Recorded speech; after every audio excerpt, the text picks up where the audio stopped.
شاہ news میں آپ کا استقبال ہے۔ تازہ ترین خبروں کے لیے دیکھتے رہیے شاہ نیوز۔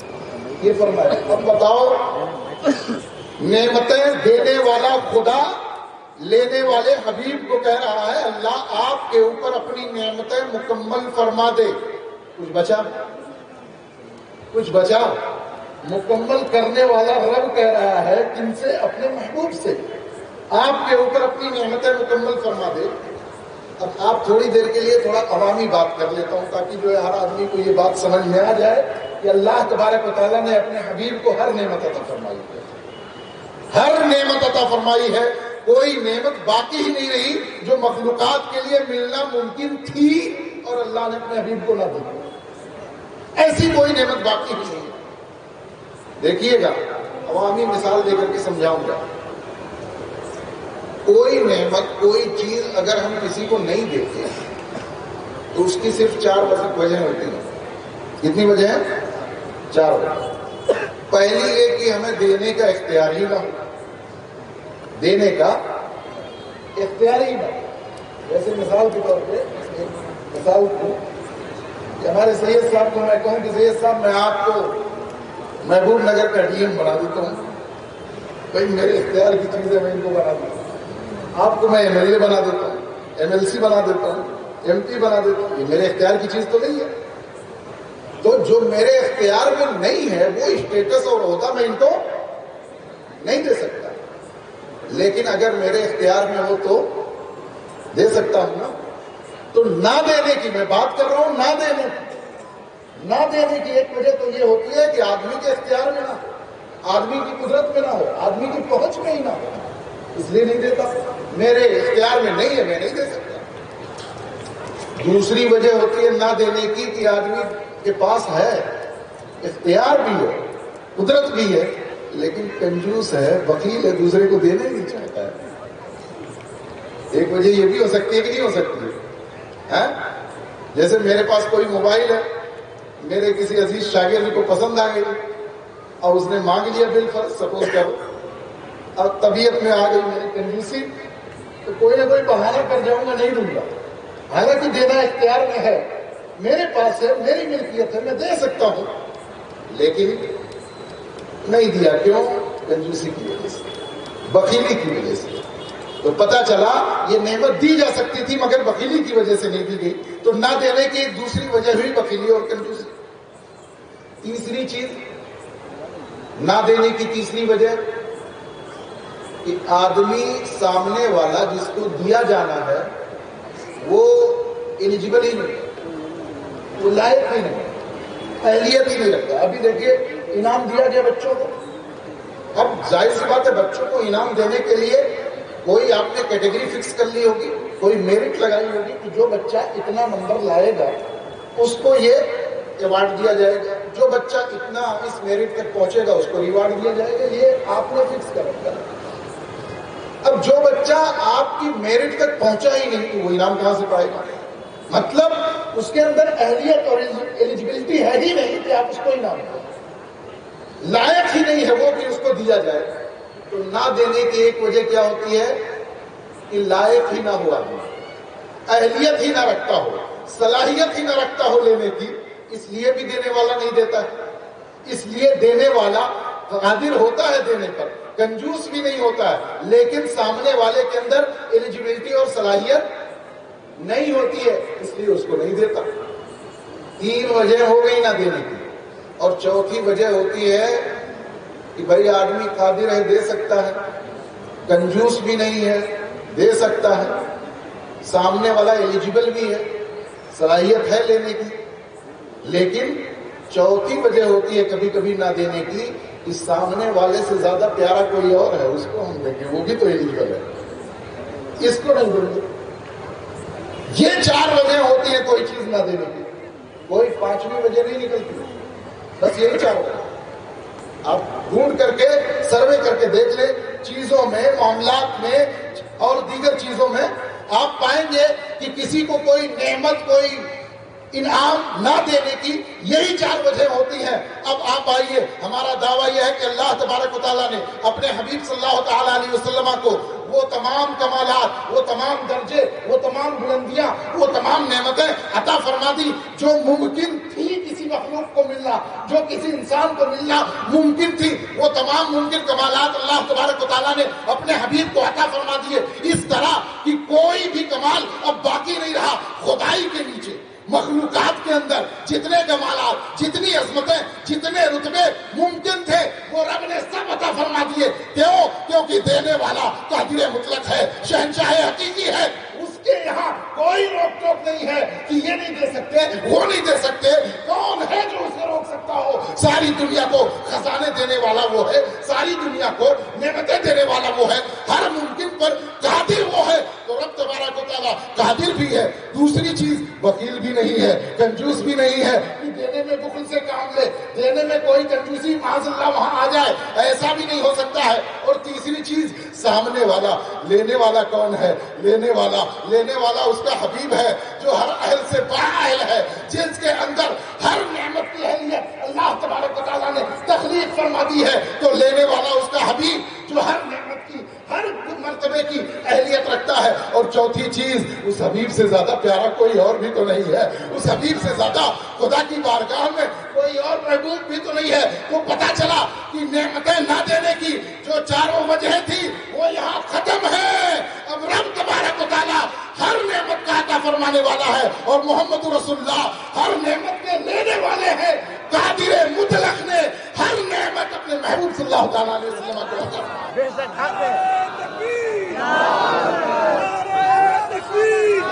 نعرہ رسالت، نعرہ رسالت۔ خالق کل نے آپ کو مالک کل بنا دیا، دونوں جہاں ہیں آپ کے قبضہ اختیار۔ عرش اعلیٰ کی سیر فرمائی آپ نے برملا، سلام علیہ کا یہ سلام ادب لیجئے مصطفیٰ، سلام علیہ سیدہ سیدہ، سلام علیہ سیدہ، سلام اللہ تعالی فی شان حبیبہ تعظیم و تکریم۔ ان اللہ و ملائکتہ یصلون علی النبی یا ایھا الذین آمنوا صلوا علیہ۔ آخر میں جو لوگ شریک ہیں، جو پریشان حال ہے، مولا ان کی پریشانیوں کو دور فرما دے۔ جو بیمار ہے، مولا ان کی بیماریوں کو شفا میں تبدیل فرما دے۔ مولا ساری دنیا میں امن سکون نصیب فرما، مولا ساری دنیا میں امن و امان نصیب فرما، مسلمانوں کی جان مال عزت و آبرو کی حفاظت فرما۔ جو پریشان حال ہے، مولا ان کی پریشانیوں کو دور فرما دے۔ اور خاص کر ہمارے ہندوستان میں مولا جو ظلم بڑھ رہا ہے، مولا اس ظلم کو ختم فرما دے، ظالموں کو ہٹا دے، ظلم کو ختم کر دے، ظالموں کو ہٹا دے۔ ہندو مسلمان بھائیوں میں محبت عطا فرما، گنگا جمنی تہذیب کا گہوارہ بنا دے ہمارے ملک کو۔ ساری دنیا میں یہ مشہور ہو جائے کہ یہاں پر سارے ہندوستان میں ہندو مسلم بھائی بھائی بن کر رہے، ساری دنیا ناز کرے۔ مولا یہ سمجھ سے باہر ہو گیا، مولا تیری حبیب کی امت فلسطین میں کٹ رہی ہے، مولا تو خاموش بیٹھا ہوا ہے۔ مولا ان مجاہدوں کو علی کی اور خالد بن ولیت کی قوت عطا فرما، غلبہ عطا فرما، غلبہ عطا فرما، مسلمانوں پہ رحم فرما۔ مولا آج سے آدم سے لے کے عیسیٰ تک نبیوں پر جب آفت آتی ہے امتوں پر تیرا قہر نازل ہوتا تھا۔ مولا آج معاملہ کیا ہے کہ ہماری ایمان میں کمزوری ہے یا ہماری دعاؤں میں اثر نہیں ہے جو قبول نہیں فرما رہا؟ مولا وہاں پر بچے یتیم بیمار کٹ رہے ہیں، مولا تو خاموش بیٹھا ہوا ہے۔ مولا تیرا گھر ہے بیت المقدس، تو اس کی حفاظت کرنے والا ہے۔ تو اس کی حفاظت تو نے بیت اللہ کی حفاظت فرمائی ہے، بیت اللہ کی حفاظت فرمائی ہے، جبکہ اس میں بت موجود تھے۔ تیرے حبیب کی ہمت کٹ رہی مولا۔ ابرہا آیا، اس کی فوجوں کو، ہاتھیوں کی فوجوں کو کنکریوں سے ابابیل کے ذریعے ختم کرا۔ آج دیر کیوں ہے مولا؟ ابھی مولا نے فرمایا تیرا عشق ہمارے دلوں سے نکلتا جا رہا ہے، ہماری دعاؤں میں بھی قبولیت نہیں ہے، قبول نہیں کر رہا اللہ تعالیٰ۔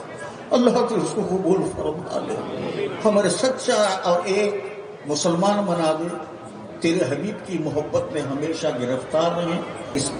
اس محفل میں بھی جو بیمار ہیں، میں بھی ہوں، آپ بھی ہیں، سبھی اللہ کو شفا عطا فرمائے، حبیب کا صدقہ عطا فرمائے، تیرے صحابہ کا صدقہ عطا فرمائے، صالحین کا صدقہ عطا فرمائے مولا۔ سب کو دے، علم دے، عمل دے، سمجھے اتحاد کا درس دے مولا، اور آخر میں ایمان پر خاتمہ فرما، خاتمہ بالخیر فرما۔ وصلی اللہ تعالی علی خیر خلقہ و نور عرشہ سیدنا محمد وعلی آلہ و اصحابہ اجمعین برحمتک یا ارحم الراحمین والحمد للہ رب العالمین۔ السلام علیکم ورحمۃ اللہ وبرکاتہ۔ آج کا اجتماع میلاد النبی جلوس و جلسہ اللہ تعالیٰ کی مہربانی سے بہت کامیاب ہوا۔ یہ میرے حضور کا فیض ہے، ان کی رحمت کا تقاضا ہے۔ رحمت بارہ بھی نہیں برسی اب کے، بڑا روزگار موقع رہا، اور یہ اتحاد کی محفل تھی۔ ہر مسلمان بھائی ہے اپنا، سمجھے نہیں؟ اب اور یہ وقت ہے آج اتحاد کا درس دینا ہے ہمیں، اور اتفاق سے رہنا ہے کلمے کی بنیاد پر۔